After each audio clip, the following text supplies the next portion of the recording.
Have you ever noticed something strange? We spend our entire lives taking ourselves absurdly seriously. We work as if every task were a matter of life or death. We worry about the opinions of people we don't even know. We build fragile identities based on titles, achievements, and social approval. And in the end, we look back and realize we wasted years living as if there were an invisible judge writing down every mistake, every failure, every moment when we weren't perfect enough. Friedrich Nietzsche, the philosopher who terrorized Europe with his ideas, discovered something that most people will never understand. Life isn't that serious. And the more seriously you take it, the more you lose the only game that really matters, the game of living. Today, I'm going to reveal why Nietzsche believed our obsession with seriousness is slowly killing us, why he saw existence as a dance, not as a duty, and why learning to laugh at everything, including yourself, may be the most liberating discovery you'll ever make. If you've been feeling the crushing weight of trying to get everything right, of being someone important, of proving your worth, Nietzsche is about to turn your world upside down. Nietzsche's most dangerous discovery wasn't about God or morality. It was about how seriousness became the prison of modern humanity. In his private notebooks, especially in the fragments that make up The Will to Power, Nietzsche documented a disturbing observation. He realized that the people around him lived as if they were constantly being evaluated by an invisible authority. Every action was measured.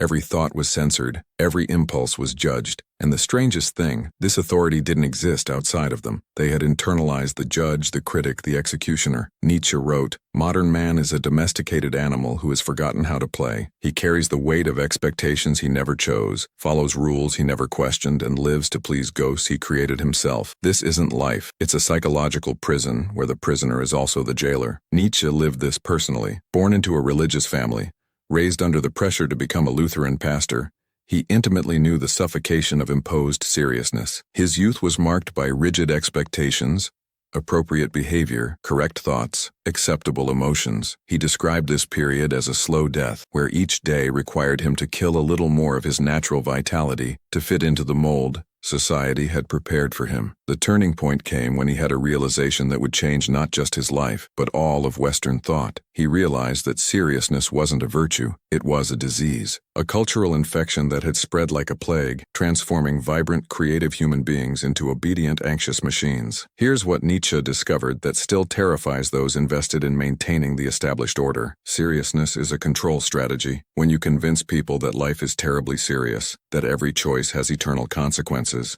that there's a right and wrong way to live, you make them controllable. They stop questioning, they stop experimenting, they stop living. Nietzsche saw this everywhere. In religion, where earthly life was just a test for eternity, making every pleasure suspect and every moment an opportunity to fail. In morality, where good and bad were presented as absolute truths, not as human constructions. In work, where a person's value was measured by their productivity, not by their vitality. In science, where truth was treated as sacred, when in reality it was just a tool. In all these systems, the message was the same: take yourself seriously, or suffer the consequences. But Nietzsche asked a question no one was asking. Who benefits when everyone takes life so seriously? The answer was clear: those who set the rules, those who define what is appropriate, important, valuable. Nietzsche wrote, "And thus spoke Zarathustra. Those who preach seriousness are those who most fear life. They have built elaborate structures of meaning, purpose, and duty because they cannot bear the fundamental chaos of existence. And then they try to convince everyone else that these structures are absolute, immutable, sacred." Nietzsche saw this as civilization's greatest lie. Life has no inherent purpose. There's no cosmic plan. There's no universal judge keeping track of your actions. The entire structure of seriousness we've built is a collective illusion, a tacit agreement to pretend that something matters objectively, when in reality, nothing matters except what we choose to make matter. This realization could have led to nihilism, to despair, to the conclusion that if nothing matters, then nothing is worthwhile. But Nietzsche reached the opposite conclusion. If nothing matters objectively, then we're free to create our own values. If there's no cosmic purpose, then we can invent our own purposes. If life has no inherent meaning, then we can play with it, experiment with it, dance through it, without the weight of imposed expectations. Nietzsche called this Amor Fati, love of fate, not the resigned acceptance that life is meaningless, but the joyful celebration of this fundamental freedom, the ability to say yes to existence exactly as it is, without needing it to be serious, meaningful, or important, according to external standards. But here's where Nietzsche becomes truly dangerous to the status quo. He realized that seriousness doesn't just control people, it makes them sick. Nietzsche documented in his writings what he called passive nihilism, the disease of modern man who takes life so seriously that he's forgotten how to live. He saw it everywhere, people working themselves to exhaustion for goals that never satisfied them, individuals building entire identities based on external achievements, only to discover that the inner emptiness remained, families following suffocating routines because it was expected, not because it brought joy, entire societies organized around productivity, efficiency, and purpose, while vitality, creativity, and joy were treated as luxuries or even as threats. Nietzsche wrote in Human, all too human. I observe men who work without ceasing, as if work were a virtue. But look closer and you'll see they're fleeing from stillness, fleeing from themselves, fleeing from the terrible emptiness they would discover if they stopped for just one moment. Seriousness has become their drug, their anesthetic against the reality that they've spent their entire lives pursuing goals that others set for them. This flight through seriousness creates what Nietzsche called the last man, the human type he most despised. The last man is one who has optimized his life for comfort, security, and social acceptance. He never questions, never risks, never creates. He follows the rules, fulfills his obligations, keeps up appearances, and dies without ever having truly lived. The last man looks at life as a problem to be solved, not as a dance to be danced. He works to retire, saves for future security, builds for legacy, everything always oriented toward some future point where he can finally relax, enjoy, live. But that point never comes, because the habit of taking life seriously becomes so deeply ingrained that even in retirement, even in security, he cannot simply be. He needs purpose, meaning, justification for his existence. Nietzsche saw this as a tragedy. The last man is so invested in doing everything right that he's completely forgotten how to live wrongly, how to fail gloriously, how to play without reason, how to create without purpose, how to simply exist without justification. But Nietzsche's critique wasn't just abstract. He identified specific systems that institutionalize seriousness and punish those who dare to play. First, religion. Nietzsche was relentless in his criticism of Christianity, not because he hated spirituality, but because he saw how Christianity had transformed existence into a moral test with eternal consequences. Every action was judged, every thought was sinful or virtuous, every pleasure was suspect. The body was treated as a prison. Earthly life was just a trial before the true life in the afterlife. Nietzsche wrote, Christianity gave poison to Dionysus to drink. Dionysus, the Greek god of joy, wine, dance, celebration of life. Christianity poisoned this, transforming pleasure into sin, vitality into vice, joy into guilt. The result, according to Nietzsche, was the creation of a sick humanity, ashamed of its natural instincts, at war with itself, unable to affirm life because it had learned that life was something to be endured, not celebrated. Second, conventional morality. Nietzsche didn't reject all morality. He rejected what he called herd morality, the set of rules and values designed to keep people controllable, predictable, domesticated. This morality taught that virtue meant sacrifice, that goodness meant denying yourself, that value came from serving others, never from expressing your own potency. Nietzsche saw this as psychological poison, not because sacrifice was always bad, but because it was presented as the only good, not because helping others was wrong, but because it came with the implicit message that your own desires were selfish, sinful, less important. Herd morality created individuals who measured their worth by how much they denied themselves. The more you suffered, the more virtuous you were. The more you sacrificed, the nobler you were. Nietzsche called this the ascetic ideal, the glorification of suffering and denial as the highest human virtues. And he saw this as profoundly sick, an inversion of values that celebrated weakness and punished strength, that elevated passivity and demonized vitality. Third, modern work. Nietzsche lived at the beginning of industrialization and saw how work was transforming. It was no longer creative expression or meaningful activity. It was becoming a grinding machine where human beings were just interchangeable cogs in a production system. And most disturbing, people were beginning to identify with their work. Their identity, their value, their purpose, everything came from their productive function. Nietzsche wrote, "The modern worker is ashamed of his moments of leisure. He feels guilty for not producing. He measures his day by what he accomplished, not by what he experienced. He has become a voluntary servant of a machine that promises meaning through productivity." This seriousness around work created what Nietzsche saw as a form of self-imposed slavery. People worked exhaustingly, not because they loved the work, but because they had internalized the message that their value was tied to their production. They sacrificed health, relationships, joy, everything on the altar of career, achievement, success. And when they finally achieved success, they discovered it was empty, because success defined by external standards can never fill the inner void. Comment if you've noticed that you spend more time worrying about what you should be doing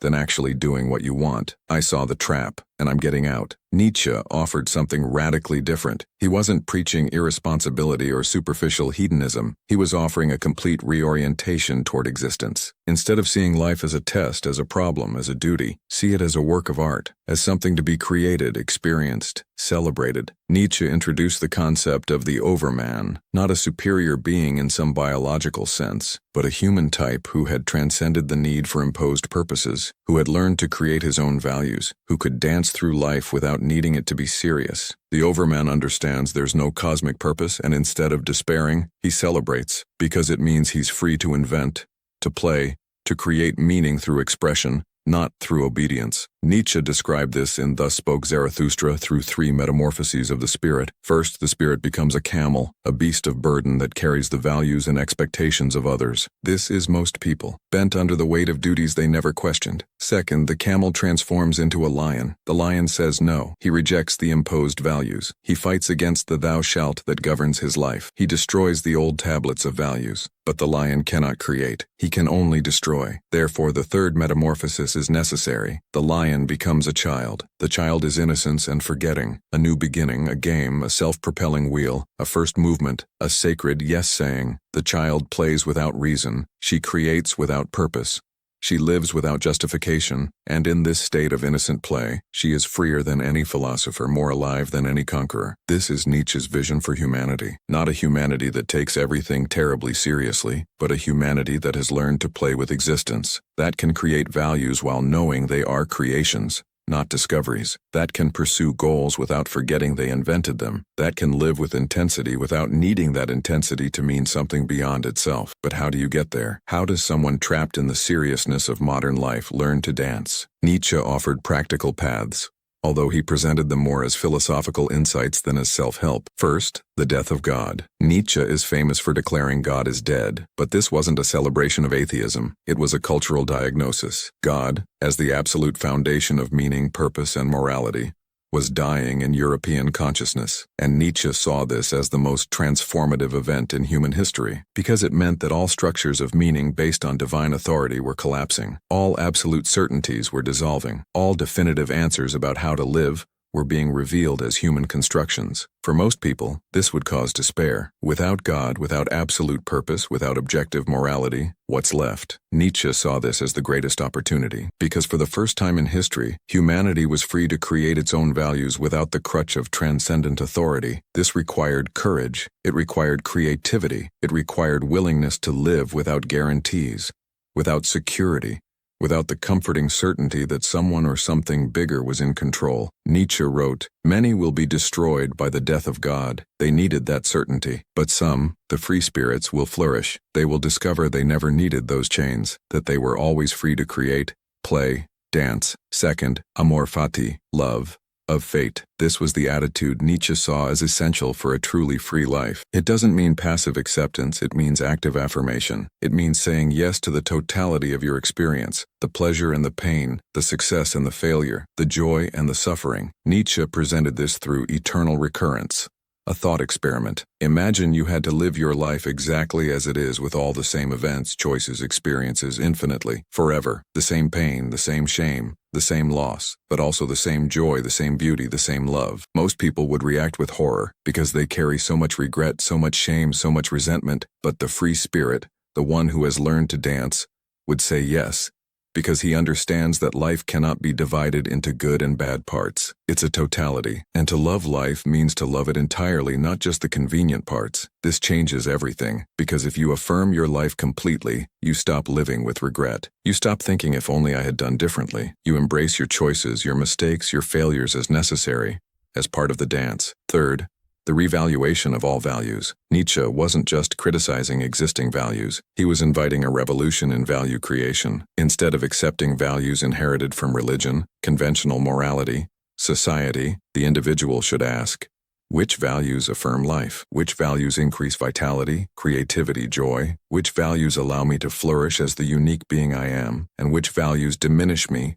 domesticate me, make me smaller? This reevaluation wasn't selfish in the conventional sense. It was a question of authenticity. Nietzsche saw that most people live according to values they never consciously chose. They simply absorbed what they were taught. And these values were often in conflict with their nature, leading to internal resentment, self-denial, diminished vitality. Revaluation meant taking ownership of your values, consciously deciding what is good, what is beautiful, what is worthwhile, not based on external authority, but based on what affirms and intensifies your own life. Fourth, art as a model for life. Nietzsche saw artists as the most alive people because they understood something fundamental. Creation doesn't need justification. The artist doesn't paint because painting has a purpose. He paints because painting is an expression of vitality. It's a serious game, totally absorbing, intensely meaningful to the artist, but not needing to mean anything beyond itself. Nietzsche invited people to treat their lives the same way. Not as projects with clear goals and measurable results, but as works of art, as expressions of their unique nature. He wrote, "We have art so that we do not die of truth, because the truth, the naked reality that nothing matters objectively, can be overwhelming. But art shows us another way. We create beauty, meaning, value, not because they're there waiting to be discovered, but because we are creators. And in that creation we find not just meaning but joy." Fifth, laughter as a philosophical weapon. One of Nietzsche's most underestimated aspects is his humor. He wasn't the dark, heavy philosopher many imagine. He was playful, satirical, provocative. He used laughter as a philosophical tool because he understood that seriousness was the armor of the status quo. If you want to destroy an idea, don't attack it frontally. Laugh at it. Nietzsche laughed at moralists who took themselves so seriously. He mocked philosophers who thought they had found absolute truth. He ridiculed social conventions that everyone followed without questioning, not out of cruelty, but for liberation, because laughter breaks the spell of seriousness. It shows that the emperor has no clothes, that the things everyone treats as sacred are just human constructions. And if they're constructions, they can be deconstructed, they can be reimagined, they can be played with. Nietzsche wrote, "The higher we soar, the smaller we appear to those who cannot fly. Therefore, let us learn to laugh at those still trapped, not with contempt, but with the joy of one who discovered that the chains were illusory. But, and this is the crucial part, let us learn to laugh at ourselves too. Because the moment you take yourself so seriously that you cannot laugh at your own pretensions is the moment you've fallen back into the trap. Lightness, the ability to play with your own identity, with your own beliefs, is the sign of true freedom." But Nietzsche wasn't naive. He understood that living this way has a cost. In a world that takes success, status, purpose seriously, the one who refuses to play that game will be misunderstood. He documented this in his own life. His ideas were too radical for the time. He was often isolated, misunderstood, attacked. His books sold poorly. He lived in relative poverty. His health was fragile. And yet, he wrote with a joy, a vitality, a sense of play that betrayed his philosophy. He was living what he preached, creating values in a vacuum of meaning, dancing even when no one else was dancing. Nietzsche identified 3 specific consequences of living this way. First, solitude. When you stop following the herd notices. The people around you can sense that something has changed. You're no longer competing for the same goals. You're no longer worried about the same things. You're no longer seeking the same approval. This creates distance, not because you reject others, but because you've stopped participating in the shared illusions that hold most relationships together. Nietzsche wrote, "Whoever climbs very high mountains laughs at all tragedies, real or imaginary. But those who don't climb don't understand the laughter. They think you've become cold, arrogant, disconnected. In reality, you just see from a different perspective." Second, misunderstanding. Living outside conventional structures of meaning makes you difficult to categorize. People don't know what to do with someone who isn't playing for the same goals. They try to fit you into known categories. He's lazy, he's rebellious, he's having a crisis. They rarely consider that you may have discovered something they haven't seen yet, that you may be living in a more authentic, more vital, freer way. Nietzsche experienced this constantly. His contemporaries didn't know if he was a genius or a madman, a prophet or a danger. Third, freedom. Despite the solitude and misunderstanding, there's immense freedom in living this way. You're no longer bound by others' expectations. You're no longer measuring your worth by external standards. You're no longer sacrificing your vitality for approval. You're free to create, experiment, fail, succeed on your own terms, free to dance, even if no one is watching, especially when no one is watching. Nietzsche saw this as the greatest gift, the ability to live authentically, even at the cost of social acceptance, because in the end, What's more valuable, being loved for a false version of yourself, or being true to yourself, even if it means being alone? Nietzsche's answer was clear. Authenticity always beats acceptance. But here's where many misinterpret Nietzsche. They think he was preaching selfish individualism. Do whatever you want without caring about others. This is a superficial and dangerous reading. Nietzsche wasn't advocating cruelty or inconsideration. He was advocating authenticity and vitality. There's a crucial difference. Nietzsche's free spirit isn't a sociopath. It's someone who has learned to create his own values but does so from a position of strength, not resentment. He affirms life, which means he also affirms other lives. He doesn't need to diminish others to feel elevated. He doesn't need to control others to feel powerful. He's generous because he has abundance. He's compassionate because he understands suffering. He's joyful because he chose to affirm his existence completely. Nietzsche wrote about what he called great health, not just physical health, but psychological vitality. The person of great health is one who can bear contradiction, embrace complexity, affirm life in all its messy glory. He doesn't need certainties. He doesn't need guarantees. He doesn't need life to be serious to value it. So how does this apply to your life? How does someone living in the modern world, with work, relationships, responsibilities, begin to live this way? Nietzsche didn't offer an instruction manual. He offered an invitation to question everything you've been taught to take seriously. Is your work really as important as you think? Or is it important because everyone agreed it should be? Is your success what you really want? Or is it what you were conditioned to want? Are your worries genuine? Or are they mental habits you inherited? Are your relationships authentic, or are they performances of social scripts? This questioning isn't nihilism, it's awakening. It's the beginning of freedom. Start small. Identify one area of your life where you're taking things too seriously. Maybe it's your work. You're investing your entire identity in your title, your achievements. Ask yourself, who am I without this? If I lose everything tomorrow, what remains? Maybe it's your image. You're spending enormous energy managing how others perceive you. Ask yourself, what happens if I stop caring? If I let people think what they want? Maybe it's your past. You're carrying regret, shame, resentment. Ask yourself, can I affirm even these experiences as necessary for who I've become? Once you identify these areas of excessive seriousness, experiment with lightness, not irresponsibility, but lightness. Laugh at your own importance. Play with your identity. Experiment without fear of failure. Nietzsche had a favorite mental exercise. He would ask himself, if I knew I'd have to live this life infinitely, exactly as it is, would I change anything? And if the answer was yes, he changed it. Not because he feared eternal recurrence, but because the question revealed where he was living inauthentically, where he was sacrificing his vitality for reasons that weren't his own. Try this. Look at your life honestly. If you had to live it exactly as it is, forever, would you say yes? Joyfully? Enthusiastically yes? If not, what needs to change? Not to make it perfect, but to make it yours. To make it an authentic expression of who you are, not who you think you should be. Nietzsche also practiced what he called noble experimentation. Treat your life as a laboratory. Experiment with different ways of living. Test different values. Try different identities, not with the goal of finding the right way, because there isn't one, but to discover what intensifies your vitality, what makes you feel most alive. For some, this might mean leaving a prestigious job to pursue art. For others, it might mean staying in the job, but completely changing your relationship with it. For some, it might mean solitude. For others, community, but of a more authentic kind. There's no formula. That's why it's experimentation. You try, observe, adjust. And most importantly, you don't take the results so seriously. You failed? Great. You learned something.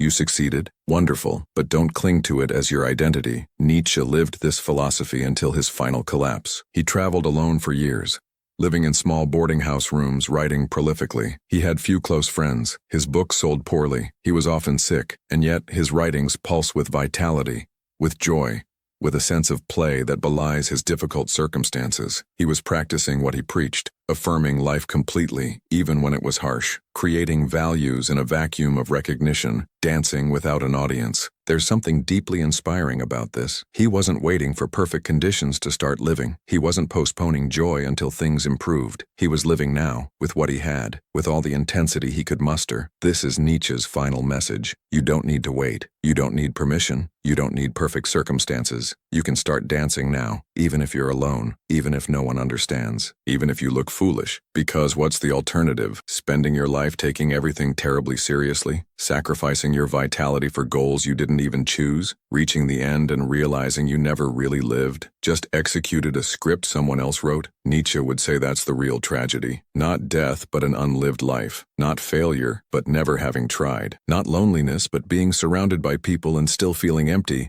Because you were never authentic. So what would your life look like if you stopped taking it so seriously? If you treated each day as an experiment, each interaction as play, each challenge as an opportunity to dance? If you laughed at your own pretensions, embraced your failures as lessons, celebrated your quirks instead of hiding them? Nietzsche believed this wouldn't just make you happier, it would make you more alive, more creative, more authentic, more capable of contributing something unique to the world. Because when you stop trying to fit into others' molds, when you stop pursuing their goals, when you start creating from your own vitality, you bring something to the world that only you can bring. Nietzsche called this giving birth to dancing stars, creating something beautiful, joyful, unique from the chaos of your own existence. But he also warned, the path of authenticity has a price. You'll be misunderstood, you'll be lonely sometimes, you'll be criticized by those still trapped in seriousness. And the question is it worth it? For Nietzsche, the answer was a resounding yes, because the alternative, a life of conformity, of seriousness, of never really being yourself, was far worse than any loneliness. It was a death in life, an existence without vitality, a waste of the most precious gift you have, your unique and unreplicable life. So if you're reading this and feeling an awakening, a recognition, a sense of yes, this resonates, then you're already on the path. You're already questioning the structures of seriousness that govern most lives. And Nietzsche would be smiling, not because you found absolute truth, but because you started dancing. If this video is making you see your life in a different way, if it's awakening something in you, subscribe to this channel. Here we explore deep philosophical ideas that have the power to completely transform how you live. Together, we're creating a community of free spirits, people who refuse to live on autopilot, who question everything, and who are committed to creating authentic lives. Click subscribe now, activate the bell, and join us on this journey of awakening. Let me synthesize Nietzsche's complete vision of why life isn't that serious. He wasn't preaching nihilism or irresponsibility. He was offering liberation. Liberation from the crushing weight of expectations you never chose. Liberation from the need to justify your existence. Liberation from the psychological prison of taking everything terribly seriously. Nietzsche saw that seriousness was a control strategy, a cultural tool to keep people domesticated, predictable, controllable, and he offered a radical alternative. See life as art, as play, as dance, not because it's less important, but because this perspective liberates your vitality, your creativity, your joy. He offered practical tools, the death of God as liberation from absolute authorities, Amor Fati as total affirmation of life, revaluation of values as conscious creation, art as a model for life, laughter as a philosophical weapon, and he lived what he preached, dancing through a life of difficulty, isolation, and eventual collapse, still writing with joy, vitality, and a sense of play. So Nietzsche's invitation is this: stop taking yourself so seriously. Question the goals you're pursuing. Examine the values you inherited. Experiment with your life. Laugh at your pretensions. Embrace your failures. Affirm your existence completely, the good and the bad, the pleasure and the pain. And when you do this, something miraculous happens. You begin to live, not just exist, not just survive, not just execute a script, but truly live with vitality, authenticity, joy. You become what Nietzsche called the Overman, not a superhero, but someone who has transcended the need for imposed purposes, who can create, play, dance through life without needing it to be serious to value it. This is the deepest gift Nietzsche offered: permission to stop taking life so seriously, to treat it as the cosmic game it really is, to dance, even if you're alone, especially when you're alone. Because in the end, when you look back at your life, what will you see? A list of achievements that mean nothing? Or a series of moments where you were totally alive, totally authentic, totally yourself? Nietzsche bet on the second option, and he invited you to do the same. So go, dance, laugh, play, create, fail gloriously, succeed lightly, love intensely, lose completely, feel everything. But whatever you do, don't waste your precious life taking it so terribly seriously, because life isn't a test. It's not a problem, it's not a duty, it's a dance. And you are the music. If you're ready to start dancing, if you're ready to stop taking everything so seriously, comment below, I choose lightness. I choose the dance. And share this video with someone who needs to hear this. Because together, we can create a world where more people live with vitality, authenticity, and joy. Thank you for watching. See you in the next dimension.